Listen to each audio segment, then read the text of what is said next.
The massive doors of the High Council chamber on Zephyria Prime slid open with a soft hiss. Admiral Korath Vex walked into the vast room with confident steps. His dark blue uniform was covered in metals that caught the light from the crystal ceiling above. The alien had served the Zephyrian Empire for over 200 years and had never lost a single battle. The council members turned their attention to him as he approached the center platform. Representatives from dozens of conquered species sat in curved rows that rose up like steps around the room. Some looked like giant insects with multiple eyes. Others had scaly skin and long tails. A few had tentacles instead of arms. All of them had one thing in common. They had all surrendered to the mighty Zephyrian fleet without much of a fight. Emperor Tazak Mor sat on his golden throne at the highest point in the chamber. His pale skin seemed to glow in the soft light, and his 6 arms were folded across his chest. When he spoke, his voice echoed through the room like thunder. "Admiral Vex, what news do you bring us from the Outer Rim?" the Emperor asked. Vex bowed his head slightly before answering. "Your Imperial Majesty, I bring news of the human species on the planet they call Earth. We have delivered our standard ultimatum as ordered." A ripple of quiet conversation moved through the assembled aliens. Most of them had heard stories about humans, but few had ever seen one. The species had been discovered only 50 years ago, when Zephyrian scouts found their small ships exploring nearby star systems. "And what was their response?" asked Counselor Yara Kest from her seat near the Emperor. "They asked for 72 standard hours to consider our terms," Vex replied. "Of course we granted this request. It makes no difference. Their primitive technology poses no threat to our forces." The Emperor leaned forward on his throne. "Remind the Council of our terms, Admiral."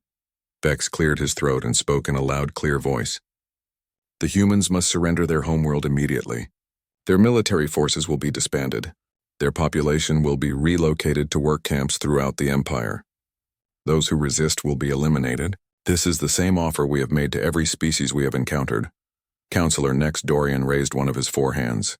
"What do we know about human military capabilities?" "Very little, Counselor," Vex admitted.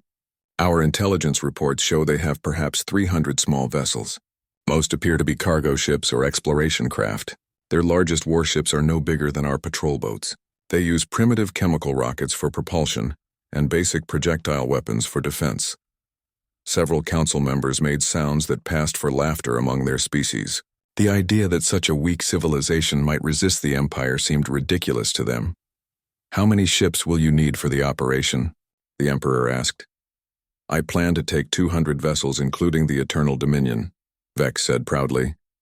"It should be more than enough to handle any resistance and demonstrate our power to other species who might be watching." The Emperor nodded his approval. "Excellent. Make sure their destruction is complete. We cannot allow word to spread that any species successfully defied us." Meanwhile, billions of miles away on Earth, a very different kind of meeting was taking place. Deep beneath the streets of Washington, D.C., in a bunker that few people knew existed, President Jake Morrison sat at a long metal table. The room had no windows and the walls were made of thick concrete. The only light came from bright panels in the ceiling. General Lisa Grant sat across from him with a thick folder in her hands. Her gray hair was pulled back in a tight bun and her green eyes were hard as steel. She had been preparing for this moment for over 30 years. "Mr. President, we just received confirmation," she said quietly. "The Zephyrian ultimatum has been delivered. They want our complete surrender in 72 hours. Morrison rubbed his tired eyes. He was only the 3rd president to know about Project Blackout, and he had hoped he would never need to use it. "What exactly are they demanding?" "Total submission," Grant replied. "They want us to give up our planet, disband our military, and become slaves. Anyone who refuses will be killed." The president looked around the table at his other advisors. Secretary of Defense Paul Harris sat to his left, looking grim. CIA Director Nancy White was typing notes on her computer tablet. Air Force General Kevin Stone stared at the ceiling with clenched fists. "How long before their fleet arrives?" Morrison asked. "Our deep space sensors show they will reach the outer edge of our solar system in approximately 68 hours, Grant answered. "They are bringing a large force. Over 200 ships." Morrison stood up and walked to the far wall where a large screen showed a map of the solar system. Red dots marked the approaching alien fleet, while blue dots showed the positions of civilian evacuation ships that were already moving people to safety on Mars and the outer colonies. General Grant, in your professional opinion, what are our chances if we fight them with conventional forces? He asked. Grant did not hesitate. 0, Mr. President. Their technology is far superior to anything the public knows we have. Their weapons could destroy our entire surface fleet in minutes. The room fell silent for several long moments. Finally, Morrison turned back to face the table. Then I guess it is time to show them what we have really been building all these years. Grant smiled for the first time since entering the room. Sir, should I activate Project Blackout? Do it, Morrison said firmly. Send word to all the hidden facilities. Tell Admiral Carter to prepare the real fleet. Let these aliens learn what happens when they threaten humanity. Grant opened her folder and pulled out a red communication device. She pressed several buttons in a specific sequence and then spoke into it. This is General Grant with authorization code Phoenix 77 Alpha. Project Blackout is now active. Repeat, Project Blackout is now active. Within minutes, signals were being sent to secret bases hidden throughout the solar system. On the far side of the moon, massive hangar doors began to open for the first time in decades. On Mars, underground shipyards that had been disguised as mining operations started their final preparations. In the asteroid belt, construction platforms that looked like simple research stations began moving toward hidden warships. Admiral Ben Carter received the message while standing in the command center of Luna Base, a facility so secret that it did not appear on any official maps. Through the thick windows, he could see the dark side of the moon stretching out in all directions. Below him, in vast underground chambers, the ships that would change galactic history forever were getting ready for battle. Sir, all departments report ready, said his aide, Captain Kelly Davis. The fleet can launch in 18 hours. Carter nodded slowly. 30 years of preparation comes down to this moment. Make sure every ship captain understands what is at stake. We are not just fighting for Earth. We are fighting for the future of human freedom in this galaxy. The countdown to war had begun. The 72 hours passed faster than anyone expected. On Zephyria Prime, Admiral Korath Vex stood on the bridge of his flagship, the Eternal Dominion. The massive warship was 3 times larger than anything humans had ever built, or so he believed. Its dark metal hull was covered with weapon systems that could destroy entire cities with a single blast. Admiral, we are approaching the human star system, reported Captain Nex Zalar from his position at the navigation console. All ships are in formation and ready for battle. Vex looked out through the main viewing window at the stars ahead. Soon those stars would be replaced by the sight of human ships burning in space. Have the humans responded to our ultimatum? Yes, sir, Zalar replied. They transmitted a single message just 10 minutes ago. What did they say? Vex asked with amusement in his voice. The message was very short, Admiral. It simply said, "Come and take it," Vex laughed loudly. How typical of a primitive species. They think their brave words will save them. He turned to address the bridge crew. Prepare all weapon systems. I want this to be quick and decisive. The Zephyrian fleet consisted of 200 of the Empire's finest warships. Each one was armed with plasma cannons that could melt through the strongest known metals. Their energy shields had never been penetrated by enemy fire in over 1,000 years of conquest. The aliens were so confident in their technology that they had not even bothered to scout the human system before arriving. Sir, we are now entering the outer edge of their solar system, the navigation officer announced. Sensors are beginning to scan for enemy vessels. Vex moved to the tactical display in the center of the bridge. The screen showed a 3-dimensional map of the human star system with its 9 planets clearly marked. Small dots of light indicated the positions of various objects in space. I can see several ships near their outer planets, Zalar observed. They appear to be cargo vessels and civilian transports. No signs of military craft. Of course not, Vex said confidently. Their pathetic excuse for a navy is probably hiding behind their home planet. We will deal with them when we get there. What the Zephyrian admiral did not know was that he was looking at exactly what humanity wanted him to see. The ships his sensors detected were indeed civilian vessels, but they were part of a carefully planned evacuation. For weeks, transport ships had been moving non-essential personnel away from Earth to safety on Mars and the outer colonies. The real human military was completely invisible to alien sensors. Advanced stealth technology, developed in secret over 3 decades, made their warships appear to be nothing more than empty space. While Vex congratulated himself on facing a defenseless enemy, He was actually flying into the most sophisticated trap in galactic history. On Luna Base, Admiral Ben Carter watched the approaching enemy fleet on his command screens. The hidden facility was built deep inside a crater on the far side of Earth's moon. From the outside, it looked like a simple research station. Inside, it contained the most advanced military technology humanity had ever created. "Admiral, the Zephyrian fleet has crossed our outer sensor perimeter," reported Captain Kelly Davis. "They are maintaining standard attack formation and heading directly for Earth." Carter studied the tactical display that showed both the enemy fleet and the positions of human ships. 60 vessels were positioned throughout the solar system, each one invisible to alien detection systems. "How long until they reach our inner defensive zone?" "Approximately 4 hours at their current speed," Davis answered. "All human ships report ready for combat. Weapons are charged and stealth systems are functioning perfectly." Carter had spent his entire career preparing for this moment. He was one of the few people who knew the complete truth about human technology. While the galaxy believed Earth was a backward world with primitive rockets, humanity had actually achieved breakthroughs that put them decades ahead of any known civilization. "Captain Davis, signal all ship commanders. Tell them to maintain stealth protocols until I give the word. We want them to get nice and close before we spring our surprise." The human fleet was unlike anything the galaxy had ever seen. Each ship was a masterpiece of engineering that combined the best ideas from captured alien technology with human innovation. Their hulls were made from materials that could withstand direct hits from plasma cannons. Their engines produced more power than entire Zephyrian battle groups. Captain Marcus Taylor commanded one of these vessels from the bridge of the UES Liberator. His ship was positioned near Jupiter, hidden among the planet's many moons. Like all human warships, the Liberator carried weapons that would have been considered impossible just 50 years ago. "Captain, I am reading the enemy fleet on long-range sensors," announced Lieutenant Sarah Brooks from the weapons console.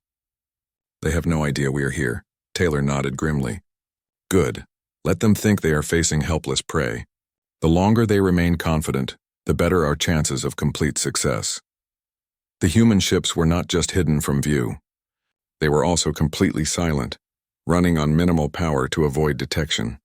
Their crews had trained for years in these conditions, learning to operate their vessels without giving away their positions. On Earth, the final preparations were being completed. President Morrison and his staff had moved to the deepest bunkers beneath the planet's surface. From there, they could coordinate the battle while remaining safe from enemy bombardment. "Mr. President, Admiral Carter reports that all fleet units are in position," General Grant announced. "We are ready to execute the final phase of Project Blackout." Morrison looked at the screen showing the approaching alien armada. 200 ships filled with beings who wanted to destroy everything humans had built. "General, do our people understand what they are facing?" "Yes, sir," Grant replied. "Every ship captain knows that this is not just a battle for Earth. This is a fight for the survival of human civilization. If we lose here, there will be no second chances." The president took a deep breath and made the decision that would change galactic history. "Tell Admiral Carter he has permission to engage when ready. Let these aliens learn that humanity is not as helpless as they believe." As the Zephyrian fleet continued its approach toward Earth, they had no idea that they were already surrounded by enemies they could not see. The trap was set and ready to spring. Soon the galaxy would discover that humans were far more dangerous than anyone had imagined. The Zephyrian fleet dropped out of hyperspace at the edge of Earth's solar system, like a storm of metal and death. Admiral Korath Vex stood proudly on the bridge of the Eternal Dominion, as his sensors began scanning the inner planets for signs of human resistance. What he expected to find was a small collection of primitive ships desperately trying to defend their homeworld. What he found instead made his blood run cold. "Admiral," Captain Nexzaler called out in a voice filled with confusion and fear, "I am detecting massive energy signatures throughout the system." "There are ships everywhere." Vex rushed to the main tactical display and stared at the screen in disbelief. Dozens of enormous vessels were appearing on his sensors as if they had materialized out of nothing. Each one was larger than his own flagship, and they were positioned in a perfect formation that surrounded his entire fleet. "How is this possible?" Vex whispered. "Our scouts reported that humans only had small cargo ships and exploration vessels." The truth was becoming clear to him with terrifying speed. Humanity had been hiding their real military strength for decades. While the galaxy believed Earth was a backward world with primitive technology, the humans had been secretly building the most advanced fleet in galactic history. Captain Kelly Davis stood on the bridge of the UES Retribution, the largest warship humanity had ever constructed. The massive vessel stretched over 3 kilometers from front to back and carried enough firepower to destroy entire fleets. Around her, the bridge crew worked quietly at their stations as they prepared to reveal themselves to the enemy. "Captain, all stealth systems are disengaging on your command," reported Lieutenant Commander Ryan Clark from the tactical station. "The enemy fleet is in optimal position for our attack."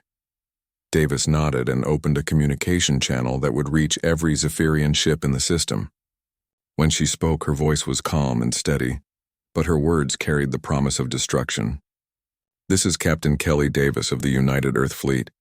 You came to our system to destroy our world and enslave our people. We have decided to give you a different welcome." Admiral Vex tried to respond but found that his voice had failed him. The human ships were unlike anything he had ever seen. Their hulls were sleek and angular, covered with weapon systems that pulsed with unknown energy. Their engines glowed with a brilliant white light that indicated power levels far beyond anything in the Zephyrian arsenal. "All ships, this is Admiral Carter," came a new voice over the communication system. "You have exactly 10 seconds to surrender your vessels and prepare to be boarded.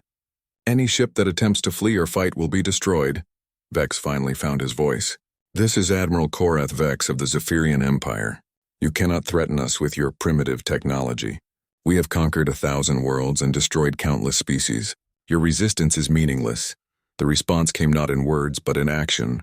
The human ships opened fire with weapons that defied everything the Zephyrians thought they knew about warfare. Beams of pure energy lanced through space, each one carrying more destructive power than the main guns of an entire alien battle group. The first volley struck 30 Zephyrian vessels simultaneously. Their energy shields, which had protected them against enemy fire for over a millennium, collapsed instantly under the assault. The alien ships exploded in brilliant flashes of light as their hulls were vaporized by weapons they could not understand or defend against. "Impossible," Vex gasped as he watched his mighty fleet being torn apart. "Our shields have never failed. Our armor cannot be penetrated." Captain Marcus Taylor commanded the strike cruiser UES Vengeance from his position near the outer edge of the battle. His ship was one of the smaller vessels in the human fleet, but it still carried more firepower than most Zephyrian dreadnoughts. "All weapons target the enemy command ships. Let us show them what human engineering can accomplish." The Vengeance fired its main plasma cannons, sending streams of superheated matter racing toward 2 alien heavy cruisers. The weapons struck their targets with devastating effect, cutting through the enemy hulls like a hot knife through butter. Both ships broke apart and began drifting through space as burning wreckage. Admiral Carter watched the battle unfold from the command center of Luna base. The tactical displays showed his fleet, systematically destroying the Zephyrian armada with minimal effort. "How are our ships performing, Captain Davis?" "All systems functioning perfectly, Admiral," Davis replied over the communication link. "Enemy resistance is lighter than expected. Their weapons cannot penetrate our armor and their ships are much weaker than our intelligence reports suggested."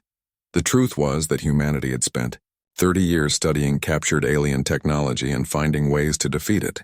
Every Zephyrian ship that had ever entered human space had been secretly scanned and analyzed.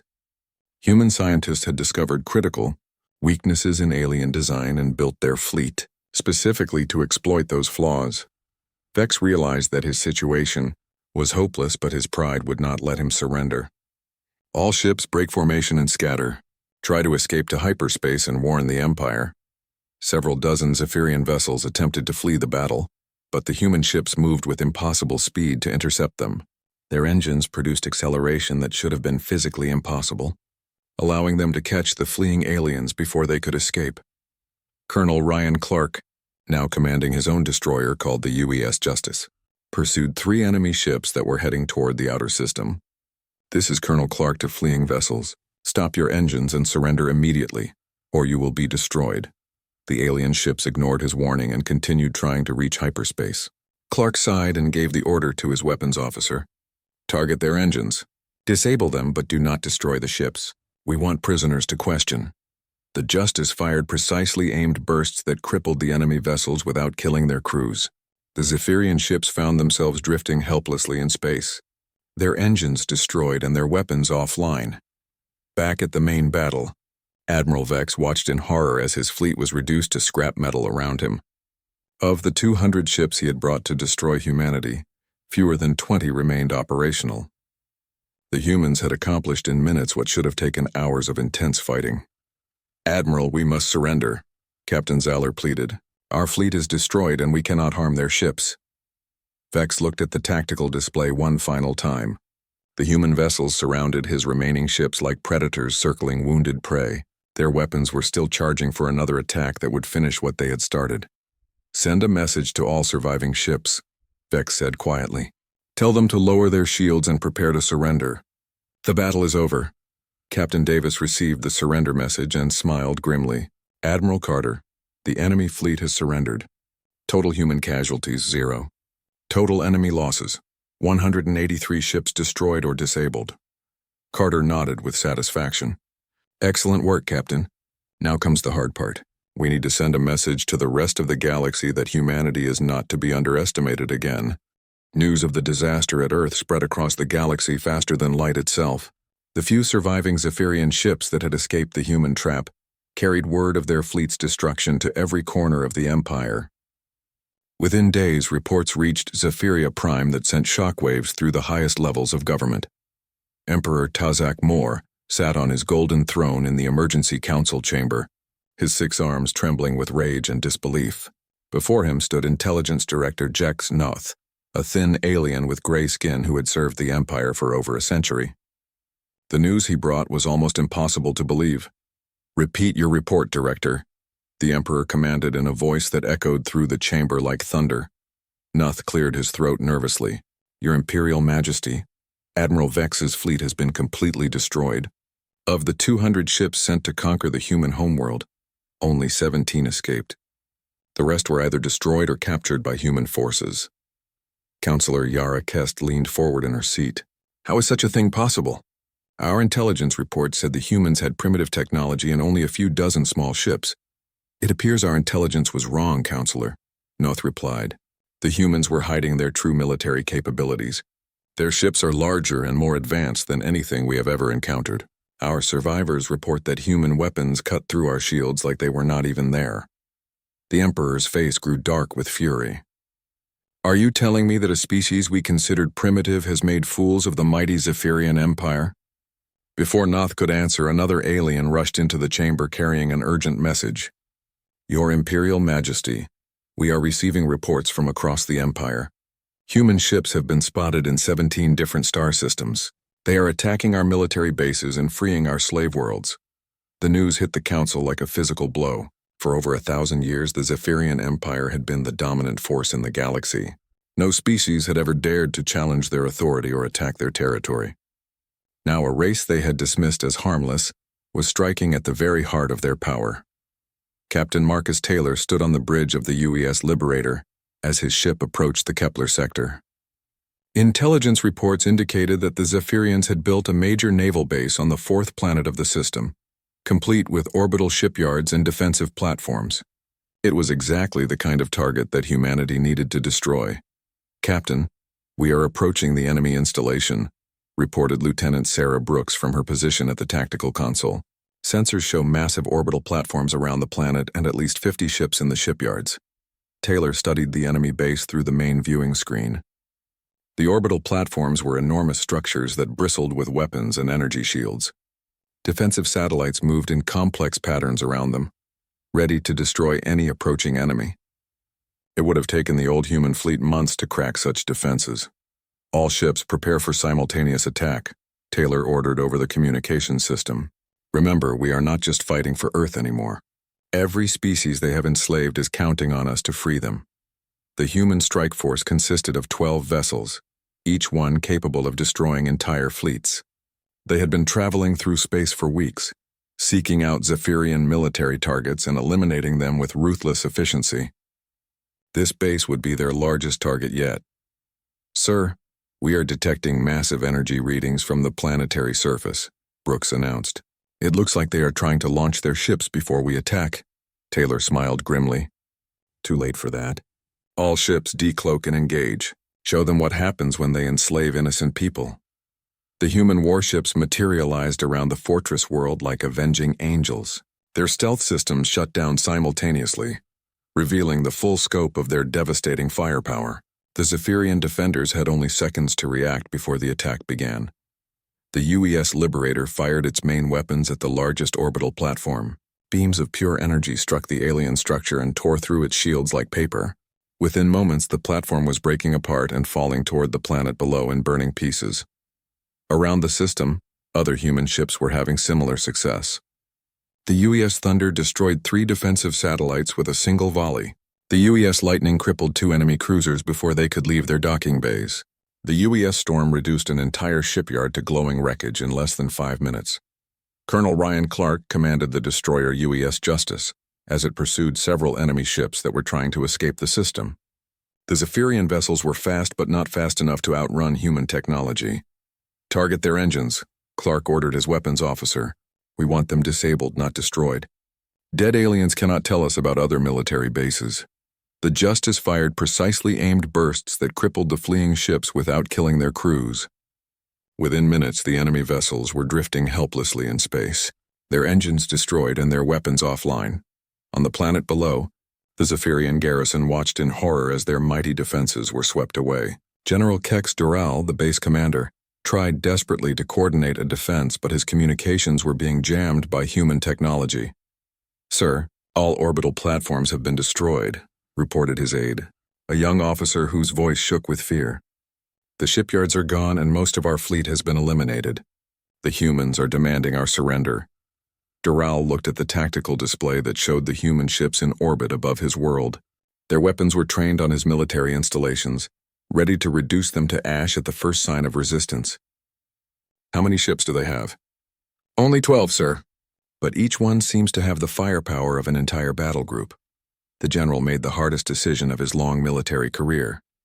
"Send a message to the human fleet. Tell them we surrender unconditionally. Order all our forces to lay down their weapons."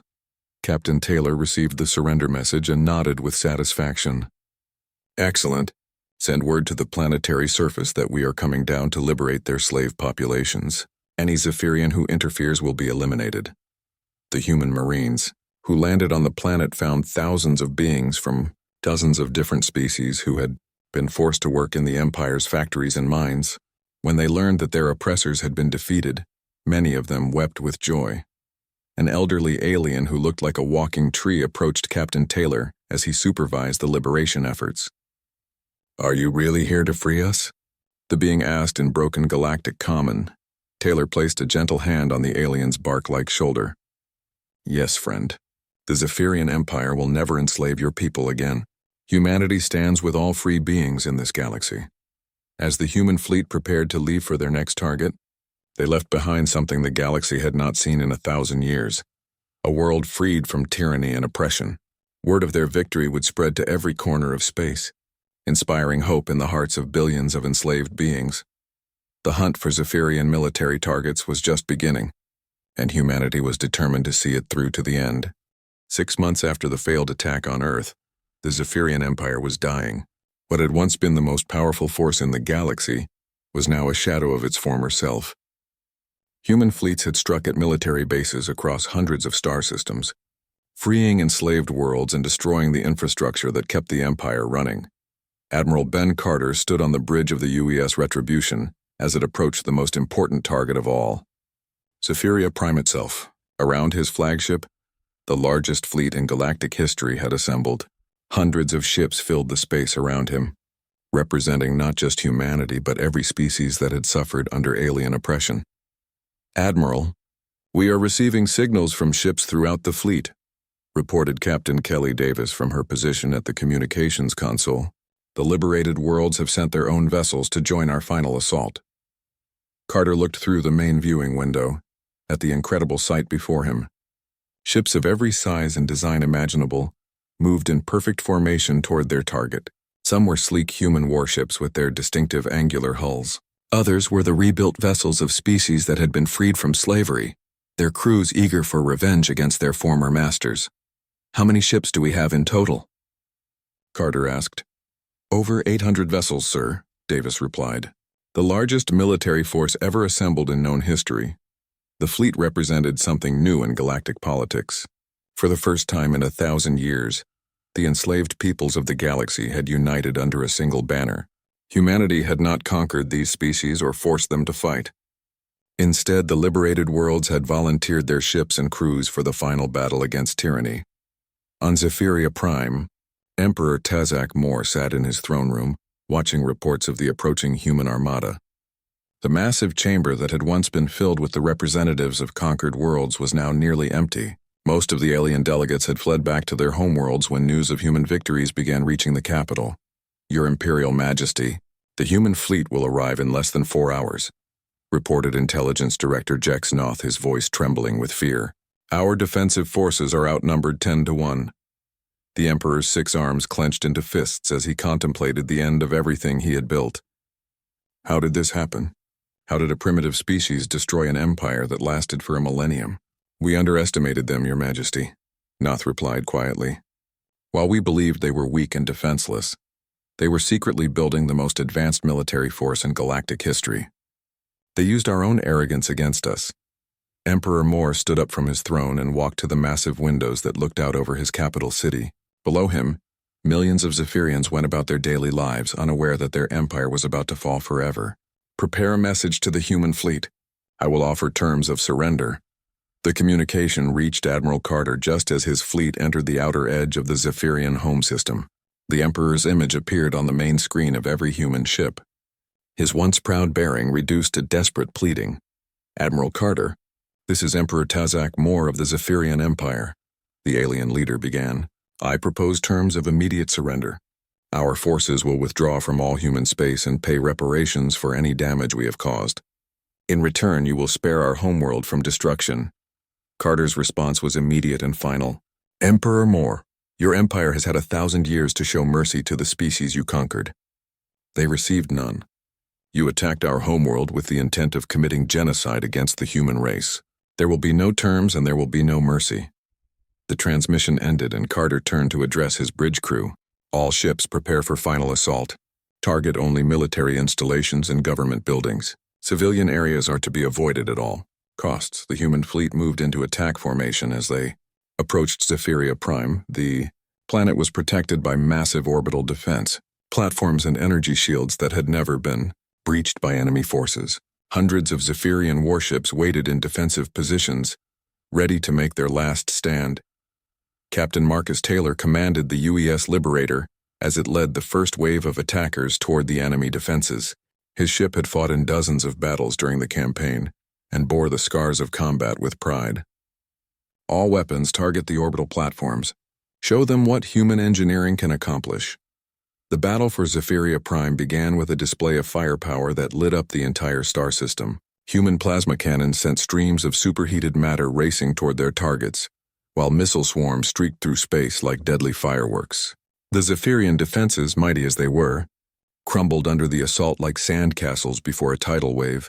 Colonel Ryan Clark, now commanding the heavy cruiser UES Vengeance, led a strike force against the enemy fleet protecting the planet. "All ships concentrate fire on their command vessels. Without leadership, their defense will collapse." The human ships moved with the deadly precision that had become their trademark. Their weapons found their targets with unerring accuracy, while their armor shrugged off return fire from the desperate Zephyrians. Within an hour, the enemy fleet was reduced to burning wreckage drifting through space. On the surface of Zephyria Prime, Emperor Mor watched his defenses fall one by one. The orbital platforms that had protected his world for centuries were exploding in brilliant flashes of light. His mighty fleet, the pride of the Empire, was being systematically destroyed by weapons he could not understand. "Your Majesty, the humans are demanding our complete and unconditional surrender," reported his aide, a young Zephyrian whose voice shook with terror. "They are threatening to bombard the capital if we do not comply immediately."